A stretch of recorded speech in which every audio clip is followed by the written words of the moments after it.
G'day and welcome to a video on the equations of tangents and normals. This is part of the applications of calculus or applications of derivatives and that sort of thing. So let's get started.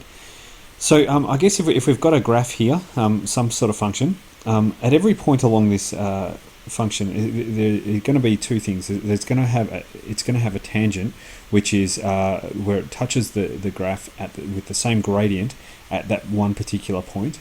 A line that touches only the graph at only one point.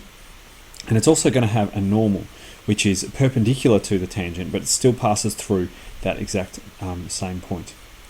And so to work out the equations of these lines, both the tangent and the normal, we need to remember a couple of things. We need to remember the equation of a line, which seems straightforward, but sometimes we forget even the most basic things. And we also need to remember that the equations of perpendicular lines, when you get the gradients of those and you multiply them together, they equal -1. So, for example, if I've got my function y equals f of x, the gradient of the tangent at x equals a is f dash a. So that's the gradient of the tangent. It's also the same as the gradient of the graph at that particular point as well. So if I know that the gradient of the tangent is f dash of a, then the gradient of the normal is going to be, gradient of the tangent multiplied by the gradient of the normal is equal to -1. So I can rearrange that, and I get the gradient of the normal is actually equal to 1 over negative f dash of a. Okay, so then the equation of the normal is going to be y minus f of a, which is, because it all goes through that one point, a and f of a, so y minus y1 is equal to the gradient, which is 1 over negative f dash of a, and then x minus a. So the equation of the tangent and the equation of the normal, you work it out exactly the same way. The only difference will be the gradient of the normal and the gradient of the tangent. So if this one is the gradient of the normal, the equation of the tangent is the same thing, y minus f of a, which is equal to f dash of a x minus a. Okay. Now they'll end up being like in completely different graphs, but the way that you work these out is very, very similar.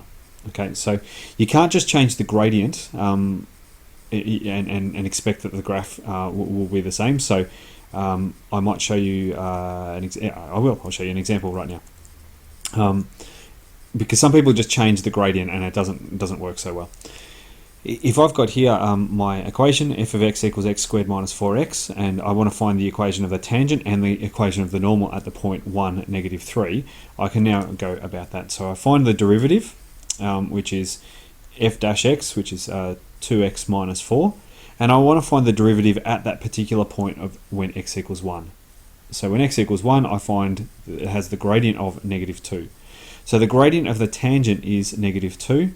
I can substitute that into my equation, and I get my y1 value is -3, so it's y plus 3 equals -2 multiplied by x minus x1, and x1 in this case is 1, so it's -2 multiplied by -1, which becomes +2, and then I can just rearrange that to get the tangent, which is y equals -2x minus 1. Now what you can't do, and this is what some people are tempted to do, they're tempted to say, well, okay, if that's the equation of the tangent and the gradient of the normal is just a half x minus 1, and that's not true. It's never true. Okay, you can't just change the gradient and expect it to all be the same, because the gradient actually affects all of the y-intercepts. Sorry, not y-intercept. It affects this x value here, which will give it an entirely different graph. Let me show you why. So I get the gradient of the tangent. So the gradient of the tangent is -2. So the gradient of the normal is just a half. And so I put that into my equation. Y plus 3 equals a half x minus 1. And then when I expand all of this out, I get, I'll put in the next step, I get y equals a half x minus a half plus, minus 3. And so I end up getting a half x minus 3.5. Okay, which is very different to what some people are tempted to do up here, just to change it to a half x minus 1. So you can't just change that. You actually need to go through this whole process. It should be fairly straightforward. Let me show you how to do this on a CAS calculator as well. We can actually do these very, very quickly.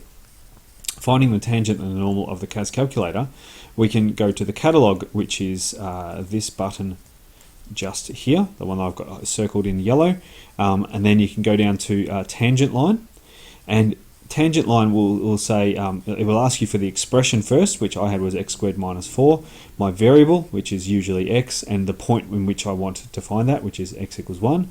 So my tangent line is going to be 2x minus 1, which, if you remember, is exactly what it is up here, 2x minus 1. Okay, so that's a really quick way of doing this. And it also asks you, like if we wanted to do the normal line, it's exactly the same thing. We go back to the catalogue and we just find the normal line. You can push n for normal and it will go down to all the n's, and then you can scroll down to get normal line. The expression, the variable, and the point, which is x over 2 minus 7 over 2, which is exactly what we had as well. Okay, so you can do these on the CAS calculator really quickly and nicely. You have to know how to do them by hand, because it will, sorry, I don't know what will come up in exam 1, but it could come up in exam 1. And also it's handy to know how to do it by hand anyway, because sometimes even in a calculator exam they can make you do it by hand. So it's good to know both of those. I think that finishes our video series on applications to calculus, or to derivatives. The next set of videos will be on integration, which is chapter 7. So enjoy doing all the work on chapter 6. Thanks.